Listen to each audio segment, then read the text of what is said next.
Raven, how old were you when you first walked into a boxing gym?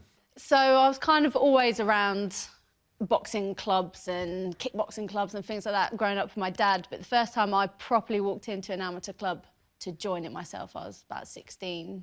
And what took you into the place? Just being with my dad, being around it, one of the coaches that sort of did an adults class that I'd join in every now and then, saw something in me and just really encouraged me to actually come join the club and actually start competing. And what was it once you're in the gym and once you started controlling the basics, what was it you liked? I mean, was it the contact or was it just the idea that you were pushing yourself? What was it you liked? Yeah, I think it was that idea of pushing myself, and you know it's like when you hear the crisp sound, like hitting the pads or hitting on the bags. It's an addictive sound. Yeah, and you feel good. It's a nice release. Like I say, I was always very like energetic and not pent up. I wasn't an angry kid by any means, but there was just I needed that outlet, and I think it really helped me with boxing, helped calm me down and helped give me a focus. So I'd say the one thing I've ever stuck with in my life has been boxing and combat sports. I'll take you back to your amateur career. You're in a gym, you get carded, so you start having competitive fights. How soon is it before you're in championships, either winning or losing in semis or losing in finals? How soon is that transition? To be fair, when I first started boxing, I lost my first few fights. I think at the time as well, there wasn't as many women, so my first fight I ended up going against a girl a lot heavier than me, who'd had a lot more experience than me. And I think I was one of those fighters, like at the time I'd train really well in the gym, but I'd get in the ring and it was almost like stage fright. Nerves or more than that, literally freezing? Yeah, maybe not quite freezing, probably a bit of nerves, but it was literally what I know I can do. It wasn't transferring over for whatever reason. And then I had a few fights. I did win more than I lost. And then when I moved to Bournemouth, I joined a club there. This is from Brighton, you moved on. Yeah, so I did stop boxing for a year or so. After Brighton, moved over to Bournemouth and I joined a club, sort of decided to get back into it. And the coach there was one person that really got inside my head, and whatever he could do just really brought out what I was capable of in the ring, and it just went so quickly from from starting again to then going and winning and going on to all these tournaments. So what age were you here? 21, that's 7, 8 years ago, something like that? Yeah. And at that point, because at that point the boxing's been in the Olympics just like the year before or something like that. So at that point, are you just interested in boxing, or are you actually starting to become more and more aware of the female boxers that are out there? Yeah, I think it was that, obviously, with the Olympics. Coming back on that year out, I was a little bit injured through sports injuries, but also I wanted to really apply myself and enjoy it again. And I think those years as a teenager, awkward teenager coming into your early 20s, I just didn't have as much confidence, and I think that's what it was that was happening in my fights as well. Just the confidence wasn't coming through, and this coach got in my head, brought out, made me believe in myself, gave me that confidence where I could go and perform, and I think that was the big changing factor for me, just that self-belief. And those years that you spend there, those hundreds of rounds of both the technical and the open spar, they're invaluable, aren't they? Oh yeah, they're priceless.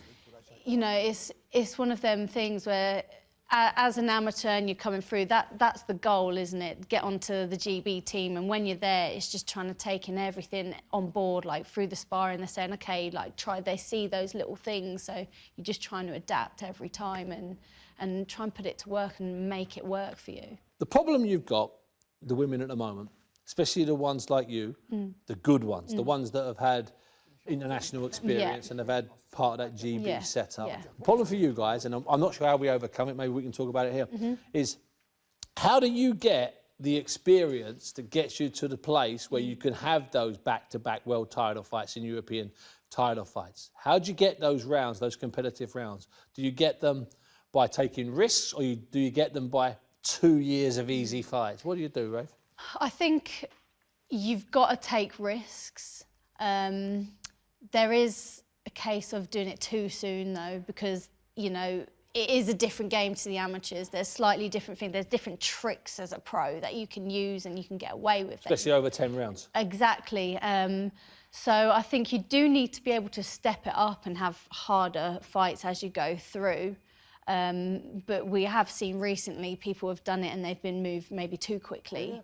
That's not a criticism, that's an observation. Yeah. Sandy Ryan was moved, you know, it was a great match on paper and it just didn't work out on the night. That's the way it works. And like we're saying, that all comes down to that experience. And I think with the women's game, but now there's a lot more coming through, which will add that diversity to be able to not have to jump from here to up here straight away. And that's probably the only thing that's really missing, but it'll get there in the next year or so. I think it'll be easier to sort of get those leaps. Because which is not you being arrogant, and I know this, but you could look at the feather and the super featherweight world champions and you could go, well, I fancy I'd beat her. Yeah. I'd have a go against her. And I mean that nicely after two. That might sit, you know, if a man said that, he would be considered arrogant. Audley Harrison said that about winning a British title and he was condemned for life.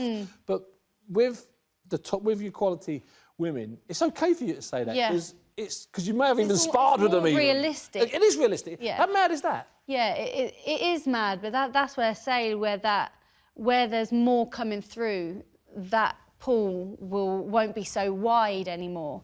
And I think it's like you say, when you've got that experience and you're seeing these girls at this level, and you're kind of like, I don't want to have to keep doing that. I might as well just go straight for the next one. And that's probably why you're doing it, because you don't want these easy fights where you're not learning. You want fights where you are going to learn.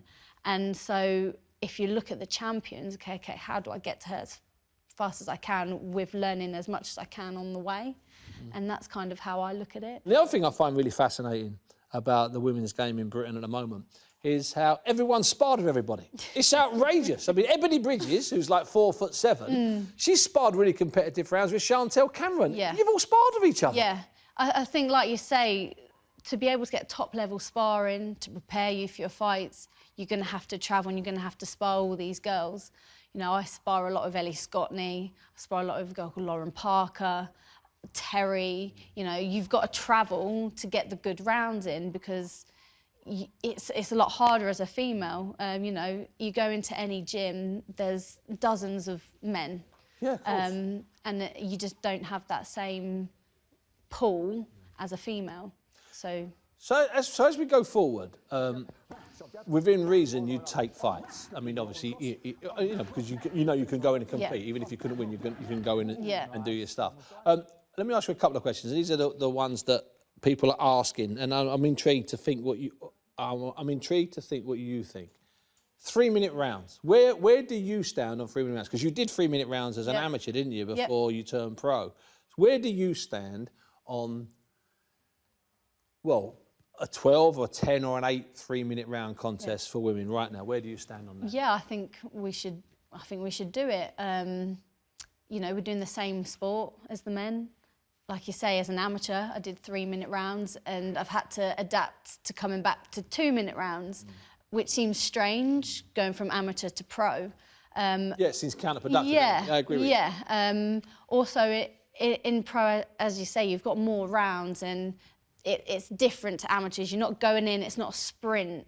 You know, you setting stuff up in the pro game, and with the 2 minutes, you start setting up and the round's over. You've got to start all over again. You don't have that extra minute to then really assert yourself within the round. And with that extra minute, is that something in your mind? Do you think that I'd like threes? I mean, you like them as an amateur. Yeah. I'd like 6 threes. I'd like 8 threes. I'd like 10 threes. Yeah, definitely. I think so. Especially with my style. Like, I'm aggressive, but I don't just come forward and swing loads of shots in. I try and be more tactical with what I'm doing. And like, we work a lot on adapting to that pro style and setting the shots up to be able to get those finishes. Sure, yeah. And with 3 minutes, I think you would see a lot more stoppages in women's boxing. You would, because you get that extra minute to work each round. Give me a sharp jab into there. Take your head right off line. Big right hand. Ooh, shot. When you walked into the gym, first in Brighton and then in Bournemouth, so you're not 18, 19, 20, 21 years of age, did you really think, 10 years ago, 9 years ago, do we'd have ever had a night like we had at Madison Square Garden recently with Katie Taylor and Amanda Serrano and 19,100? Do you know what? I wouldn't have. Even at that time, I didn't even think there was an opportunity for me to get onto GB. You know, it wasn't. Let alone top the bit at the Garden. Yeah, let alone that. So it was a phenomenal thing for women's boxing, and just shows the progresses that has been made and where it will eventually end up in the future as well, especially now. There's a lot more top-level amateurs turning over, top girls from other combat sports that are turning over as well, that are making it very competitive, and where these current champions from before are now got the up-and-coming coming through. Lots of them. Yeah, so it's just going to be really exciting. That's what I see for it, and it's only going to get more and more. Who are the top 5 female boxers in the world right now? Obviously, you've got Katie Taylor, Amanda Serrano, Savannah Marshall. This is when you're going to start bottling it. Look, you realise you come out too fast. Go on, you've got 2 more. Clarissa Shields. Oh, you've only got 1 more. You're against it now. All your friends. You've stuffed yourself.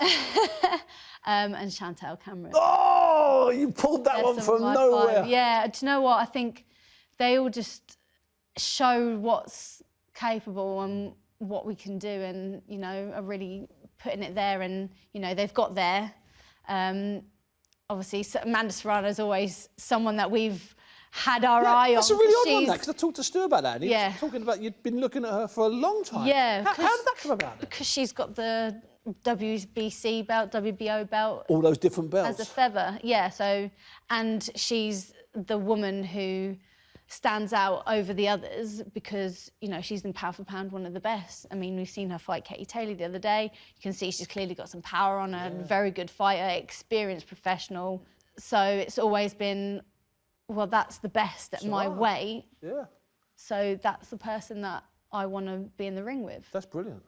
You'll have this fight at York Hall, and then you'll have another one, then you'll have another one. You try and get on some big bills.